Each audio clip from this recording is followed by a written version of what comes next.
Morning students, how are you. आपने देखो lesson number 7 पढ़ा था हाशिया कर्ण की समझ। हमने पढ़ा था हाशिया कर्ण कैसे होता है। जिस तरह हम लोग कॉपी में वर्क करते टाइम साइड में एक लाइन खींचते हैं, उसमें वो काम करते हैं जो हमें कोई काम का नहीं होता, उसको अलग छाड़ देता है। इसी तरह आदिवासी लोगों को भी हमसे दूर कर रखा था, हम लोगों से बिल्कुल अलग थे। उसी से हम हाशिया कर्ण से फिर आदिवासी ने कैसे निपटना। अब देखो हाशिया कर्ण से कैसे निपटे थे हम लोग। पिछले अध्याय में हमें दो अलग अलग समूहों और असमानता व भेदभाव में के उनके अनुभवों के बारे में पढ़ा था। ये समूह भले ही कम ताकतवर हो, लेकिन उन्होंने अलग थलग कर दिए जाने या औरों के वर्चस्व का विरोध किया, अपनी आवाज़ उठाई और संघर्ष करते हुए रहे। उन्होंने अपने लंबे इतिहास में विविध रणनीतियों के सहारे हालात को बदलने का प्रयास किया।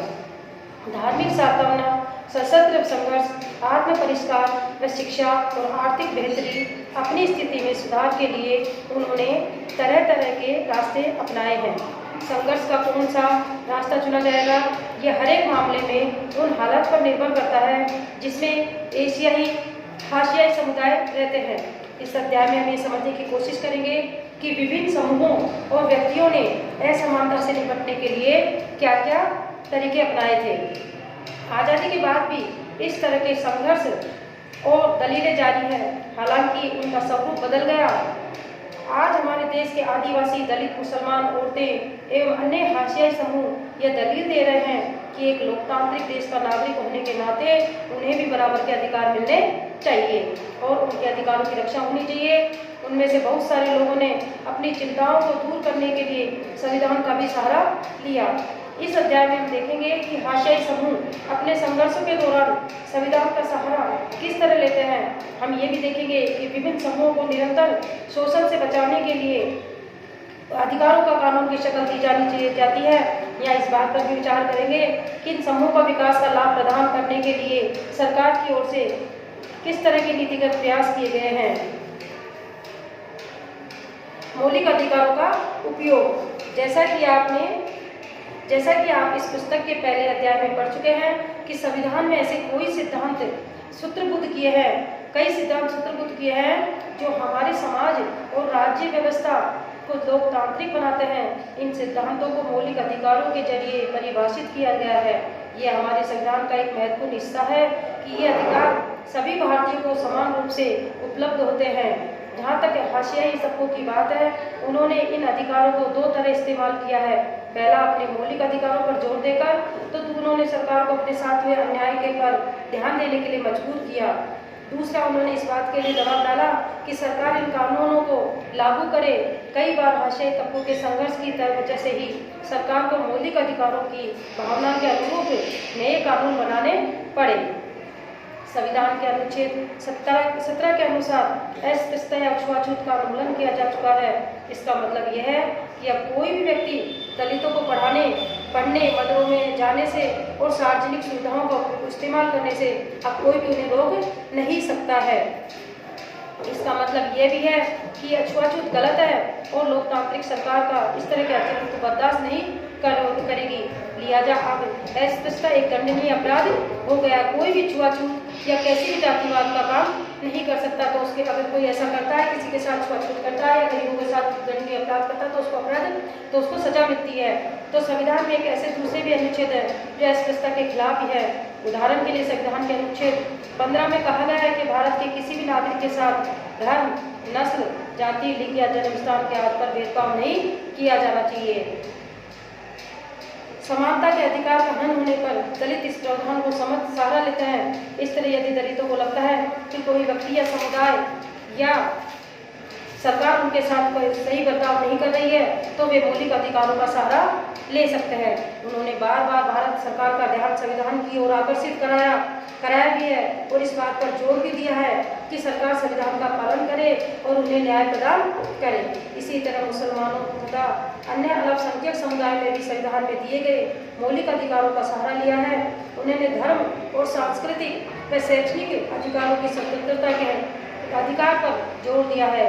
जहाँ तक सांस्कृतिक और शैक्षणिक अधिकारों का प्रश्न है, मुसलमान और फारसी और सांस्कृतिक धार्मिक समूह को अपनी संस्कृति की सुरक्षा का अधिकार मिला हुआ है। इस तरह विभिन्न प्रकार के सांस्कृतिक अधिकारों की व्यवस्था विभिन्न सांस्कृतिक अधिकारों की व्यवस्था करके संविधान में ऐसे समूह को सांस्कृतिक न्याय का देने का प्रयास दिया गया है। इसका उद्देश्य यह है कि इन समूहों की संस्कृति पर न तो बहुसंख्यक समुदाय की संस्कृति का वर्चस्व है और न ही वह नष्ट हो। देखो, ये कविता एक कविता है महाराष्ट्र की विख्यात भक्त कवित्री सोयराबाई द्वारा लिखी गई है। इस 14वीं शताब्दी के जाने माने भक्त कवि चोखामल की पत्नी थी। सोयराबाई महार जाति की थी। इस समय ये जाति अछूत मानी जाती थी। महार जाति छोटी जाति थी तो वहाँ पे अछूत मानती थी। तो उन्होंने अपने ऊपर इस कविता को लिखा था। काया है दूषित कहना है उनका और केवल आत्मा है बेदाग, लेकिन दूषित काया पैदा होती है काया के भीतर ही। यह अनुष्ठान वह कौन सा होती है जिससे शुद्ध काया पैदा। ऐसा कोई जीव नहीं पैदा हुआ जो खून सनी कोख से। यही है इस ईश्वर की महिमा, इसलिए दूषण है। भीतर दूषित है काया, भीतर से इसमें कोई भ्रम न रखना, हमारी चोखा का ये कहना है। तो देखो, इस कविता में सोयरा की शुद्धता की सोच पर उंगली उठाते हुए दलील दे रही है कि प्रत्येक मनुष्य एक ही ढंग से पैदा होता है, इसलिए ऐसी कोई चीज नहीं होती कि उसकी देह में ज्यादा और दूसरी की देह कम शुद्ध पानी बना सकती है। संभवतः वे ये भी कहना चाहती हैं कि जातीय व्यवस्था में लोगों की विभिन्न स्थानों, कार्यों, ज्ञान और प्रतिष्ठानों में वंचित रखने या लोगों की एक दूसरे से अलग रखने वाला छुआछूत का भाव काम के स्वरूप में पैदा नहीं होता है, बल्कि हमारे भीतर से हमारे अपने विचारों और हमारी अपनी मूल्य मान्यताओं को पैदा करती होता है। हाशियाई तबकों के लिए कानून। देखो, जैसा कि आपने पहले पढ़ा कि सरकार अपने नागरिकों की रक्षा के लिए कानून बनाती है, लेकिन सरकार केवल इसी तरह कार्रवाई नहीं करती। हमारे देश में हाशियाई तबकों के लिए खास कानून और नीतियां बनाई गई है। बहुत सी नीतियां या योजनाएं किसी समिति की सिफारिशों या सर्वेक्षण आदि के नतीजों पर अधिकार आधारित होती हैं। सरकार इस तरह की नीतियों को प्रोत्साहन देती है ताकि खास तबकों को सही अवसर उपलब्ध कराए जा सके। सामाजिक न्याय को प्रोत्साहन।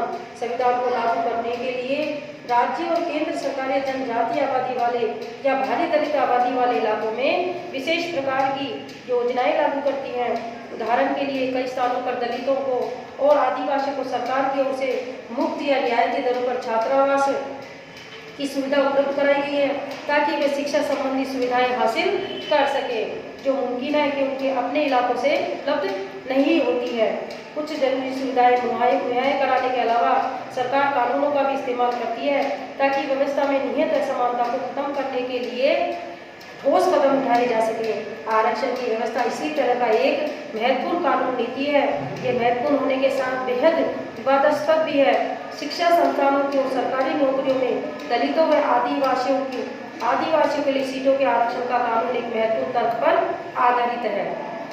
इसके पीछे समझ यह है कि हमारे जैसे समाज में जहाँ कुछ तबकों को सीढ़ियों तक पढ़ने लिखने और नई निपुणताएं हासिल करने के अवसरों से वंचित रखा गया है, वहाँ लोकतांत्रिक सरकार को इन तबकों की सहायता के लिए ठोस कदम उठाने चाहिए। आरक्षण की नीति किस तरह काम करती है? देश भर की समय राज्य सरकारों के पास अनुसूचित जातियों, अनुसूचित जनजातियों और पिछड़ी व अति पिछड़ी जातियों की अपनी अपनी सूचियां हैं। इस तरह की एक सूची केंद्र सरकार के पास भी होती है। जो विद्यार्थी शैक्षणिक संस्थाओं में दाखिले के लिए या जो उम्मीदवार सरकारी नौकरियों के लिए आवेदन देते हैं, उन्हें जाति और जनजाति प्रमाण पत्र के रूप में अपनी जाति या जनजाति का सबूत देना होता है। अगर कोई खास दलित जाति या जनजाति सरकारी सूची में है तो उस जाति या जनजाति का उम्मीदवार आरक्षण का लाभ उठा सकता है।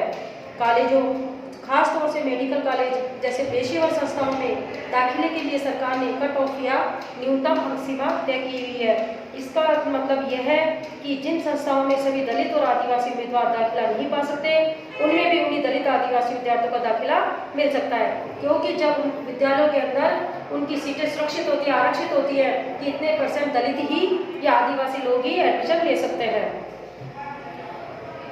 उनमें उन्हीं दलित और आदिवासी विद्यार्थियों को दाखिला मिल सकता है जिन्होंने परीक्षाओं में अच्छा प्रदर्शन किया और न्यूनतम अंक सीमा से ज्यादा अंक प्राप्त किए। सरकार इन विद्यार्थियों को विशेष छात्रवृत्ति भी देती है। 9वीं कक्षा की राजनीतिक विज्ञान की पुस्तक में आप अन्य पिछड़े वर्गों के लिए आरक्षण की व्यवस्था के बारे में और विस्तार से जानेंगे।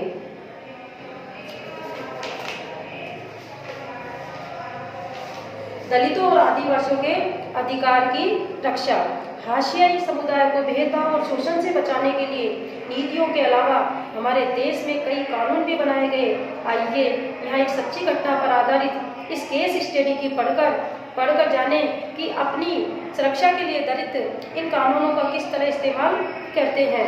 जब मालपुर गांव के लोग एक बड़े त्योहार की तैयारी में जुटे हुए हैं। यहाँ हर 5 साल में एक बार स्थानीय देवता की पूजा की जाती है। 5 दिन चलने वाले इस उत्सव में आसपास के 20 गांवों के पुजारी इकट्ठा होते हैं। इस कार्यक्रम की शुरुआत में दलित समुदाय का एक व्यक्ति सारे पुजारियों के पैर धोता है और धोवन के इस पानी से नहाता है। जगमालपुर में यह काम रत्नम के परिवार के लोग करते हैं। रत्नम से पहले उसके पिता और दादा ये काम किया करते थे। उन्हें कभी मंदिर में दाखिल नहीं होने दिया गया, लेकिन इस रस्म को उनके लिए एक भारी सम्मान के रूप में देखा जाता था। इस बार रत्नम की बारी थी। रत्नम 20 साल का था और पास के ही कॉलेज में इंजीनियरिंग की पढ़ाई कर रहा था। उसने ये रस्म निभाने से इनकार कर दिया कि मैं किसी के भी पैर नहीं धोऊंगा और उस पानी से नहाऊंगा भी नहीं। उसने कहा कि वह संस्कार में विश्वास नहीं करता है और उनके पुरखों को दलित होने के कारण ऐसा करने के लिए मजबूर किया जाता था। रत्नम के इनकार से न केवल गांव की ताकतवर जातियां बल्कि उसके अपने समुदाय के कई परिवार भी उससे खफा हो गए। ऊंची जाति के लोगों को यह देखकर हैरानी थी कि कच्ची उम्र का एक नौजवान उसका हुक्म मानने का इनकार कर रहा है और उनको लगता है कि रत्नम की पढ़ाई लिखाई से उसे बिगाड़ दिया है और अब खुद को उनके बराबर समझने लगा है। रत्नम की जाति के लोग भी ऊंची जाति वालों की गुस्से की आशंका से डरे हुए थे। उनमें से बहुत सारे शरणों की खेत खलिहानों में दिहाड़ी मजदूरी थी। अगर प्रतिशाली जातियां उन्हें काम देना बंद कर दे तो वे क्या खाएंगे, जिंदगी कैसे चलेगी। ऊंची जातियों ने यह भी ऐलान कर दिया कि अगर दलित नहीं झुकेंगे तो उन्हें स्थानीय देवता की अभिशाप लगेगा। रत्नम की दलील यह थी कि चूंकि आज तक एक भी दलित मंदिर के भीतर नहीं गया, इसलिए देवता के ऊपर गुस्सा होने का सवाल ही नहीं उठता। ताकतवर जातियों ने रत्नम को सबक सिखाने की ठानी। उन्होंने उसके समुदाय को हुक्म दिया कि वे रत्नम को और उसके परिवार का बहिष्कार कर दे, उन्हें हुक्का पानी से बंद कर दे, उन्हें कोई अपने किसी भी काम कार्यक्रम में बुलाया नहीं जाए। सभी को आदेश दिया गया कि कोई भी उसके परिवार के साथ किसी तरह का संपर्क नहीं रखेंगे। एक रात को अचानक कुछ लोगों ने आकर रत्नम की झोपड़ी में आग लगा दी। रत्नम किसी तरह अपनी मां को जिंदा लेकर भाग निकला। उसने अनुसूचित जाति और अनुसूचित जनजाति अधिनियम 1989 के तहत स्थानीय थाने में मामला दर्ज कराया। बाकी दलित परिवार तब भी उसके समर्थन से आगे नहीं आए। वे डरे हुए थे कि उन्हें लगा कि अगर वे अपना मुंह खोलेंगे तो उनकी हालत भी रत्नम जैसी ही बना दी जाएगी। स्थानीय मीडिया ने इस घटना को काफी ध्यान दिया और बहुत सारे पत्रकारों ने गांव का दौरा किया। रत्नम को उन्होंने दलित प्रतिरोध के प्रतीक के रूप में पेश किया। अतः विवाद इस्पद रस्म को खत्म कर दी गई, लेकिन उसके परिवार को गांव छोड़कर जाना पड़ा क्योंकि गांव की ऊंची जाति ने उसका बहिष्कार कर दिया था। आज हम इतना ही पढ़ाएंगे, बाकी कल पढ़ाएंगे।